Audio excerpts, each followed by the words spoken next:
What's good, guys? I have both the Galaxy S10 and Galaxy S10e, and these are two of the three new flagships from Sammy. And I actually get asked by a lot of people, what's the difference? Why does one cost significantly more than the other? So let's dive in. For a time, Samsung only launched two S devices per year, a regular sized device and then their bigger boy. This was tradition up until now.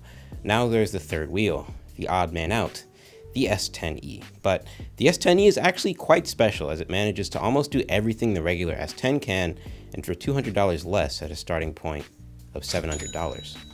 The biggest differences between the S10 and S10e are in form factor and design. The S10 has a 6-inch display and the S10e has a 5.8-inch display, and while on paper that doesn't seem like that big of a difference at all, the S10 comparatively, well, it's small, at least for me. I encounter a lot of people on a daily basis who still use iPhone SEs because they just like that smaller size. So I think it's pretty weird, but to each his own, I guess. And point being, some people paying less for a more comfortable form factor is totally a win in their book. The S10 and S10e are both rocking AMOLED displays. So in typical Samsung style, you're getting those super vibrant colors and super deep blacks.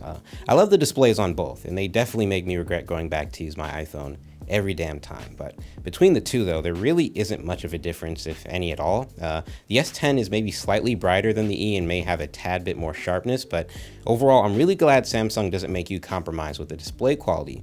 Unlike Apple, their iPhone XS has a beautiful OLED display, and then their S10e equivalent, the iPhone XR, has a 720p LCD. That's a pretty big step down, to be honest. I'd say probably one of the biggest differences between the S10 and S10e are the unlocking mechanisms.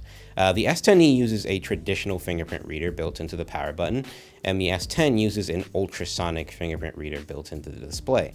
Does the S10's fingerprint reader seem cooler? Sure, but is it actually more reliable and more practical than the less cool scanner on the S10e? Nah, not really, my dude.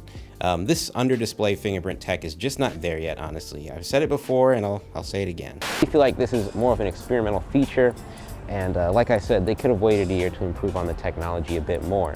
The S10e scanner is honestly faster and more reliable than the likes of the S10, and while we've definitely made some progress in terms of developing the in-display fingerprint technology, it'd be a real shame for the average consumer to at this point assume that this tech is better than what the S10e has to offer. The S10 and S10e have different camera setups, in the sense that the S10e doesn't have the third telephoto lens, which a lot of people, myself included, don't really care about. The selfie cam on the regular S10 does a slightly better job with color overall, it seems, but sharpness, detail, dynamic range are all really the same.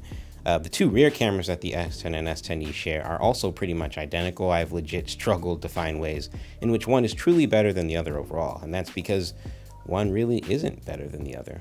And you could say that about comparing the two phones together overall. The S10e has pretty similar battery life, performance is identical, camera performance is the same, speakers are literally one for one. You're getting most of the same stuff with the S10e over the S10, and for $200 less, that's a steal for a lot of people. The more expensive Galaxy S10 isn't really better, it's just different. Talk to you guys in the next one.